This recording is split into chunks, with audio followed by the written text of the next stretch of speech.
Assalamualaikum warahmatullahi wabarakatuh. Pertama, marilah kita panjatkan puji syukur kehadirat Allah Subhanahu wa Ta'ala yang telah melimpahkan rahmat serta karunia-Nya sehingga kita selalu dalam keadaan sehat walafiat tanpa kurang satu apapun. Tak lupa sholawat serta salam senantiasa selalu tercurahkan kepada junjungan kita Nabi Muhammad SAW.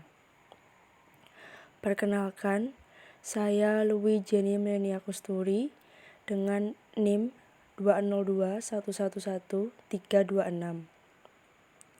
Pada kesempatan kali ini, saya akan menyampaikan sebuah materi yang berjudul Ta'arud al-Adilah guna memenuhi tugas mata kuliah Ushul Fiqih yang diampu oleh Bapak Muhammad Nasiruddin MA MAG. Kemudian langsung saja kita ke pembahasan materinya. Definisi Ta'arud al-Adilah. Yang pertama, secara etimologi, menurut bahasa Arab, ta'arud yaitu pertentangan atau kontradiksi, berarti ketidakpaduan satu dengan yang lainnya atau ketidakcocokan satu dengan yang lainnya. Kemudian secara terminologi, menurut terminologi, ta'arud mempunyai pengertian dua buah dalil hukum di mana kedua dalil ini pun menghendaki sebuah hukum yang bertentangan antara satu dengan yang lainnya pada satu waktu yang sama. Contoh ta'arud al-adilah. Mengenai membasuh atau menyapu kedua kaki ketika berwudu. Hal ini terdapat dalam firman Allah pada Quran Surat Al-Ma'idah ayat 6 yang berbunyi A'udzubillahi minasyaitonirrajim. Bismillahirrahmanirrahim. Wamsahu biru'usikum wa arjulakum ilal ka'bain. Yang artinya, dan sapulah kepalamu dan basuh kakimu sampai dengan kedua mata kaki.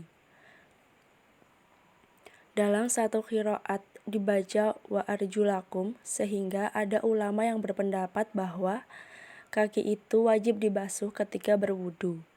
Namun dalam qiraat lain dibaca wa arjulikum, sehingga ada ulama yang mengatakan bahwa kaki itu cukup disapu saja ketika berwudu.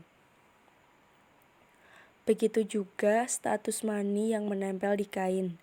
Dalam sebuah hadis Nabi berkata bahwa mani itu sama hukumnya dengan lendir, hidung, dan air liur.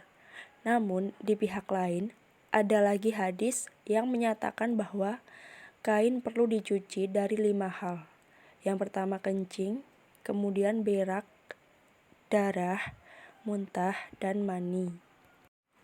Macam-macam ta'arud al-adilah. Yang pertama, ta'arud antara Al-Quran dengan Al-Quran.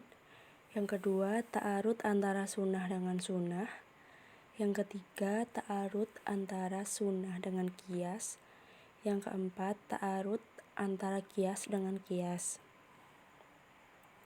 Para ulama sepakat bahwa pertentangan antara dalil tersebut hanya sebatas dalam pemikiran para mujtahid saja.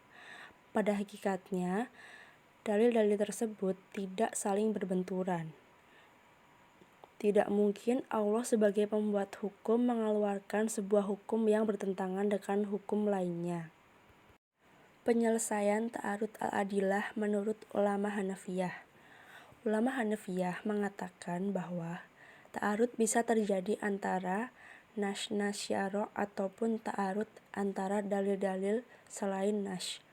Ta'arud yang terjadi pada dalil-dalil selain nas semisal ta'arud antara dua qiyas, maka wajib bagi seorang mujtahid untuk mentarjih kedua qiyas tersebut dengan mengutamakan salah satunya. Kemudian metode yang digunakan ulama Hanafiyah dalam menyelesaikan ta'arud al-adilah yaitu yang pertama nasakh, yang kedua tarjih, yang ketiga al-jam'u wa al-taufiq. Yang keempat, tasakut al-dalilain. Kemudian penyelesaian ta'arud al-adilah menurut ulama Syafi'iyah. Menurut ulama Syafi'iyah, apabila terjadi pertentangan antara dua qiyas, maka yang dilakukan seorang mujtahid adalah mentarjih salah satu qiyas. Apabila ada dua nas yang saling bertentangan menurut pandangan zahir mujtahid, maka menurut Syafi'iyah, Malikiyah, Hanabilah, dan Syahiriyah, wajib bagi mujtahid untuk mencari solusi dan berijtihad. Selanjutnya, metode yang digunakan ulama Syafi'iyah dalam menyelesaikan ta'arud al-adilah antara lain: yang pertama, al-jam'u wa al-taufiq. Yang kedua, tarjih. Yang ketiga, nasak. Yang keempat, tasakut al-dalilain. Metode yang pertama yaitu nasak. Di sini seorang mujtahid dituntut untuk mencari sejarah dari dua dalil syar'i tersebut. Apabila dapat diketahui secara pasti mana dalil yang lebih dulu datang dan mana yang terakhir datang, maka dilakukan voting bahwa dalil yang datang belakangan itu menasak dalil yang datang lebih dulu. Namun apabila dua dalil yang dimaksud itu sama kuatnya, misalnya ada pertentangan antara dua ayat yang memungkinkan untuk menasakh satu sama lainnya, atau terjadi ta'arud antara ayat dengan sunnah mutawatir ataupun sunnah masyhur, atau terjadi ta'arud di antara dua khobar yang statusnya ahad. Contohnya seperti pertentangan yang terjadi dalam dua ayat iddah dalam Quran Surat Al-Baqarah ayat 234 dengan Quran Surat At-Talaq ayat 4. Dalam Quran Surat Al-Baqarah ayat 234 menjelaskan mengenai perempuan yang ditinggal mati suaminya dalam keadaan hamil maupun tidak. Sementara itu, dalam Quran Surat At-Talaq ayat 4 hanya menjelaskan mengenai perempuan yang ditinggal mati oleh suaminya dalam keadaan hamil. Sahabat Ibnu Mas'ud menjelaskan bahwa ayat kedua yaitu Quran Surat At-Talaq ayat 4 yang datang kemudian menasakh hukum yang terkandung dalam ayat pertama yaitu Quran Surat Al-Baqarah ayat 234. Menurut Ibnu Mas'ud, ayat terdahulu mansukh oleh ayat yang turun kemudian. Yang lebih tepatnya adalah Quran Surat At-Talaq ayat 4 membatasi atau mentaksis keumuman makna dari Quran Surat Al-Baqarah ayat 234. Metode yang kedua yaitu tarjih. Tarjih adalah menguatkan salah satu dalil dari dua dalil yang bertentangan berdasarkan beberapa qarinah yang mendukung ketetapan tersebut. Apabila dua dalil yang bertentangan sulit dilacak sejarahnya oleh seorang mujtahid, maka mujtahid tersebut harus mentarjihkan salah satu dalil ketika memungkinkan. Pentarjihan bisa menggunakan beberapa metode tarjih, semisal menguatkan nas yang muhkam daripada nas yang mufassar, kemudian menguatkan dalil yang mengandung hukum haram dari dalil yang mengandung hukum boleh, dan dari segi adalah dabit, faqih, dan sebagainya seorang perawi hadis. Contohnya pada hadis Rasulullah SAW berikut.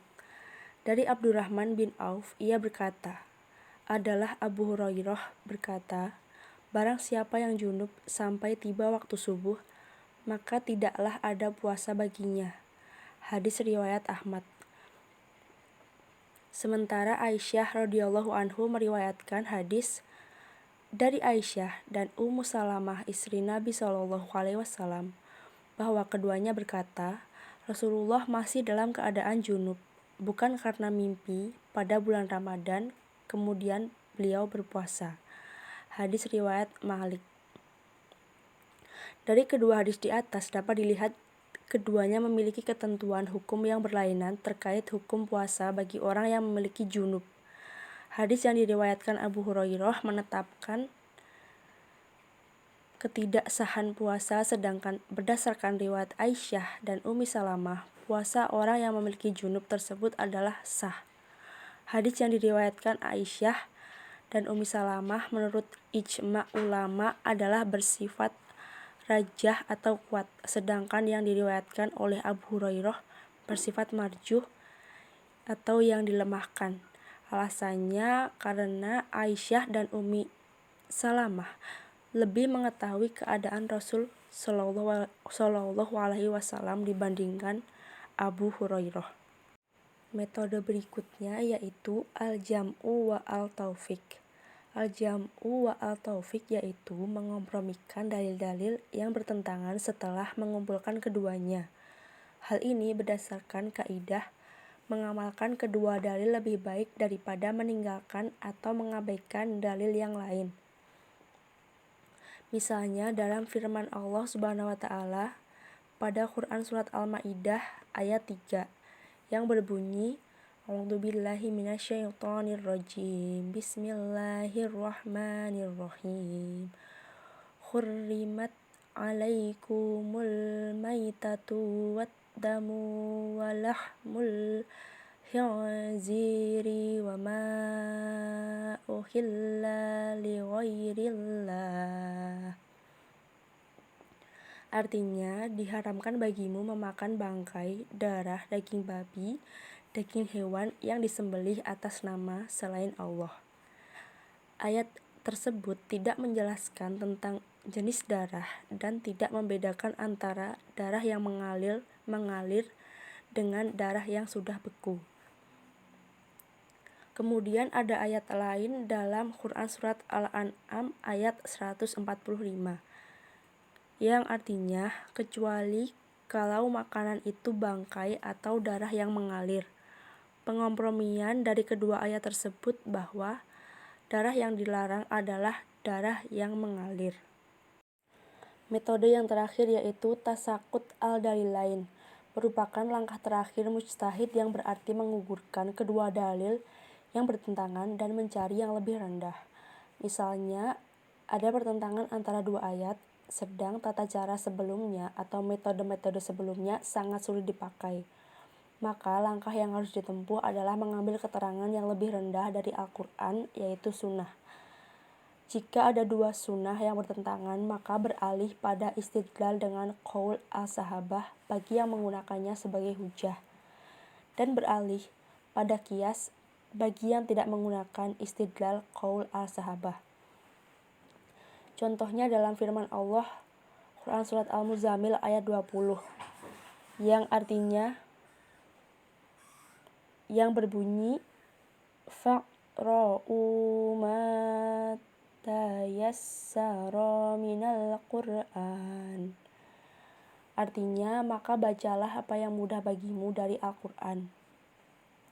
Sedangkan dalam Quran surat Al-A'raf ayat 204 Allah Subhanahu wa taala berfirman A'udzubillahi minasyaitonirrajim. Bismillahirrahmanirrahim. Wa idza quri'al Qur'anu fastami'u lahu wa ansitul la'allakum turhamun. Artinya, dan apabila dibacakan Al-Quran, maka dengarkanlah baik-baik dan perhatikanlah dengan tenang agar kamu mendapat rahmat.